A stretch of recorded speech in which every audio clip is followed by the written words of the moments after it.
এক একটি বিশ্বকাপ এলেই স্বপ্ন দেখা শুরু করে লাল সবুজের সমর্থকরা, কিন্তু টাইগারদের পারফরমেন্সে প্রতিবারই হতাশ হতে হয় তাদের। দুয়ারে কড়া নাড়ছে আরও একটি বিশ্বকাপ। চলতি বছরে জুন জুলাইয়ে যুক্তরাষ্ট্র ওয়েস্ট ইন্ডিজে বসবে টি-20 বিশ্বকাপের আসর। এবার দলের কাছে সমর্থকদের বেশি প্রত্যাশা না করার জন্য আগেভাগেই অনুরোধ করেছে অধিনায়ক নাজমুল হোসেন শান্ত। আগামী 8 জুন ডালাসে শ্রীলঙ্কার বিপক্ষে ম্যাচ দিয়ে শুরু হবে বাংলাদেশের টি-20 বিশ্বকাপ মিশন। বেশ কয়েকদিন আগেই নাজমুল হোসেন শান্ত এক সংবাদ সম্মেলনে বলে, প্রতি বছরই আমি দেখি বিশ্বকাপের আগে এসব নিয়ে অনেক কথা হয়, প্রত্যাশা এটা করব সেটা করব। আমার একটা অনুরোধ থাকবে আপনাদের কাছে, প্রত্যাশাটা খুব একটা করার দরকার নেই, প্রত্যাশাটা সবার মনের ভিতরেই থাক।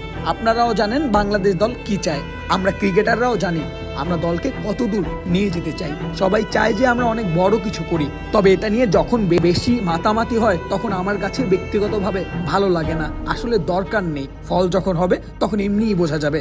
আমি একটা জিনিস বলতে পারি, এই দলটা যে খেলবে এরা প্রতিটি ম্যাচে জেতার জন্য 120% দেবে, এই নিশ্চয়তা আমি দিতে পারি, এবং প্রত্যেকটি ম্যাচ জেতার জন্যই আমরা মাঠে নামবো।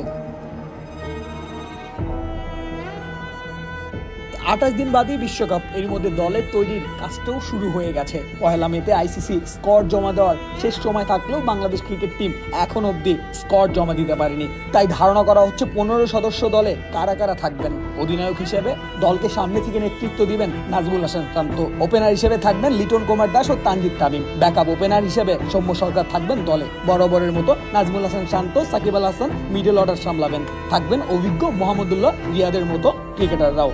এরপরে জাকির আলী অনিক, শেখ মেহেদী হাসান, রিয়াসাত হোসেন, তাসকিন আহমেদ, শরীফুল ইসলাম, মুস্তাফিজুর রহমান ও শেষ নামটি সংযুক্ত হবে মোহাম্মদ সাইফুদ্দিনের। শাওন খান, এই সময় ডেস্ক রিপোর্ট।